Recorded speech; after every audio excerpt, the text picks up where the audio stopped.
Welcome to Desi Liverpool Fan TV. This is full-time review for all the games happened this weekend. I wanted to do it yesterday night, but that game was pathetic to watch, and I didn't had any mood after that to do anything. So I thought I'll do it later this evening. So here I am talking about all the games. First game, and I have to say that whatever I predicted, I think only a couple of result or maybe three I got right. All other seven I got it wrong. But I predicted Liverpool win, even though I said 3-0 and it happened 3-1. But I will take as a win. So the game, Newcastle wanted to play at pedestrian pace and only wanted to defend their box or probably 10 yards ahead of their box. And their plan almost succeeded, but world-class strike from Mane get us back in the game. And then I think everyone saw what Firmino did. He was the heart and soul and did architect of what Liverpool did in the attack, and he was unplayable after coming as a substitute, and Origi is injured, and Klopp confirmed that he will miss a couple of weeks, which is only the bad news of the game from the game, because I thought we did really well. Newcastle was a tough test and they had all men behind the ball and was trying to only defend their box, but this Liverpool team is a different animal now, and we are have very good result against such teams, so very happy with that. The next game, Leicester against Manchester United, and probably the match of the week, and it did not live it to the billing they did. And look, you may call me a bitter fan. I'm a Liverpool fan and I will talk bitter about Manchester United, but truly I'll try to be honest in my opinion. I think that game did not live up to expectation. I have to say that Solskjaer was missing 3 of their first 11, and probably in Martial and Pogba, their best 2 players, and so it was a result, all about result for Man United, and you cannot blame manager for that because he was bit under pressure too. But Leicester was disappointing. I think in the second half for 15-20 minutes they were good, but they did not look like scoring, to be honest. They had a good chance of Lindelof mistake, but I think that's that. And probably one more chance, which they did that with that Ben Chilwell shot, which I think any good keeper would have saved. And he did that. Other than that, maybe indeed he shot, which was just wide, look like. But I have to say that by overall in the game, Leicester did not look like scoring. And once they made a couple of substitutes, like Chong and Fred, Manchester United easily looked see off that game, and that was good for Solskjaer, to be honest, because he was under pressure and he needed 3 points and he got that. And as I said, they were missing 3 key players, so it's a good result for them.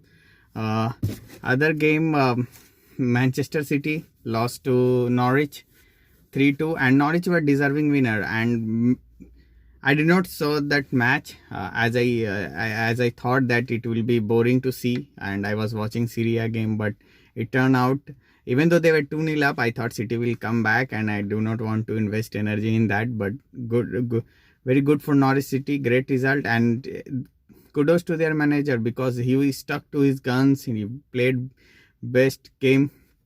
And the best attacking way is best way of defense is to attack, and he did that and he got the result, so big kudos to him. And Southampton, Sheffield United, Southampton got the victory, even though Sheffield United and scored but VAR ruled out, and I don't know what VAR is doing.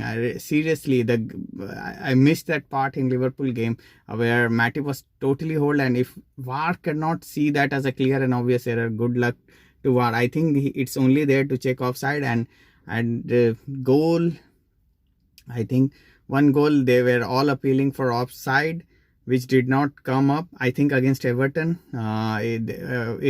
Wilson, when Wilson scored, it was like same goal as McBurney scored for Sheffield United, and he tweeted that VAR is a site, and you have to admit with him it's a site.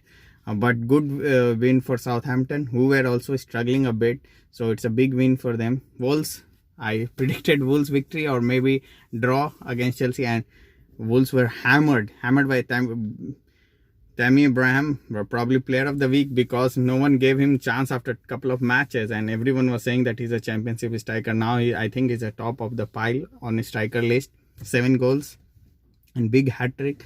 So against Wolves, so it's a big win for Frank Lampard, and now it will be against us. So we will see, and I'll do preview probably on Thursday. But good win for Chelsea. Bournemouth, I predicted Bournemouth win against Everton, probably the only second result. I got it right, and the game was not as good as the scoreline says. 3-1. It was not 3. It was attacking third for all of the team. I think attacking third for most of the team are struggling.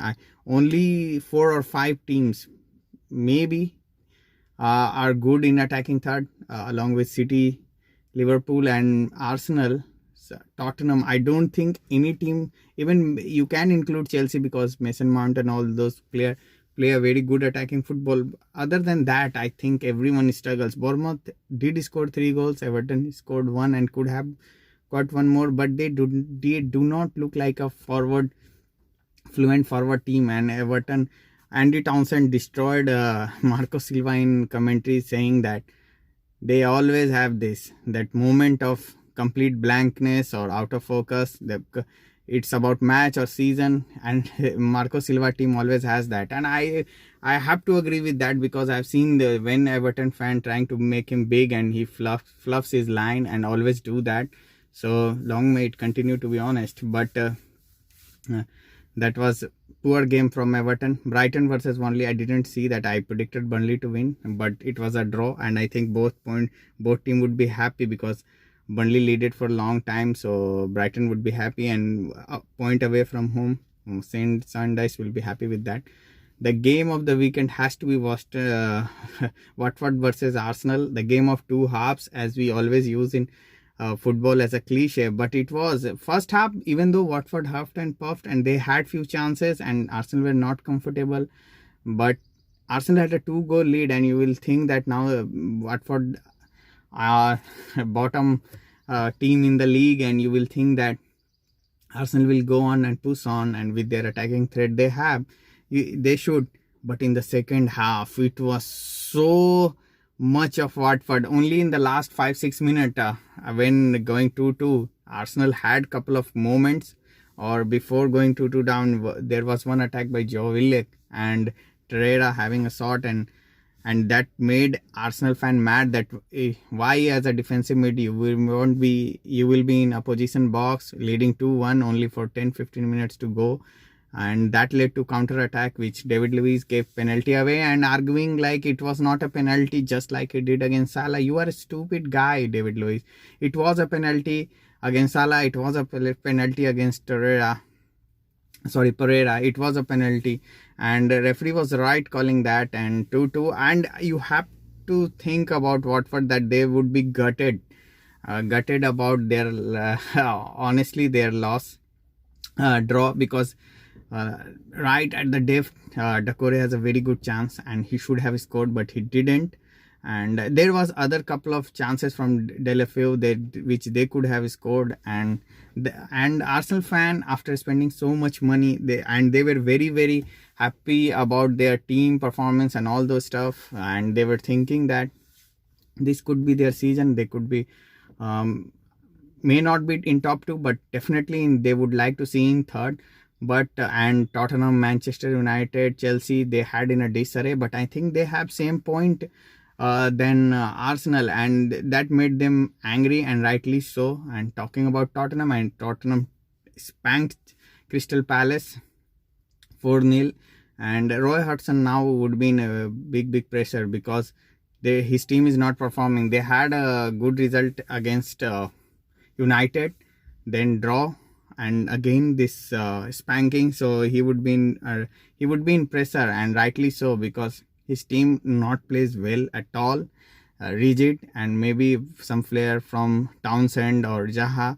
And if they are not winning, you will think there is nothing for fans to cheer. So whenever this defensive mindset of coaches are under pressure, you will always see them getting sacked quickly, because there is nothing to hang on to, because result is the only thing which keeps fans happy when you are playing such a boring and rigid football. So that's that, and Roy Hodgson would be under pressure.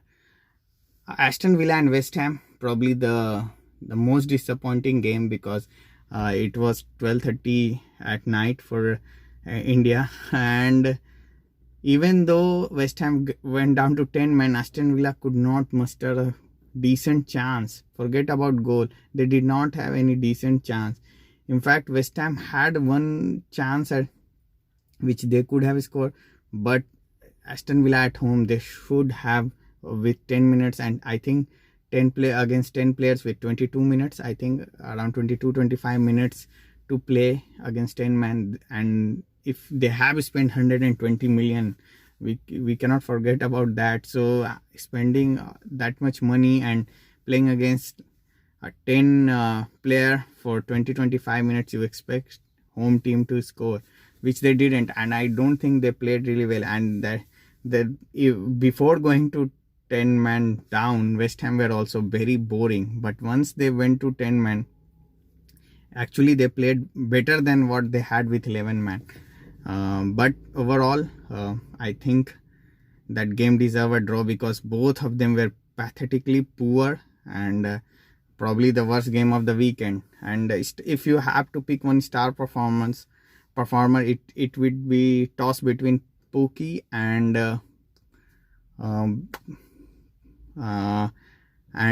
Tammy Abraham. I was thinking about Firmino too, but I think that playing against Man City for Norwich and playing away at Wolves for Chelsea would be bigger job. So I will not put Firmino in that conversation.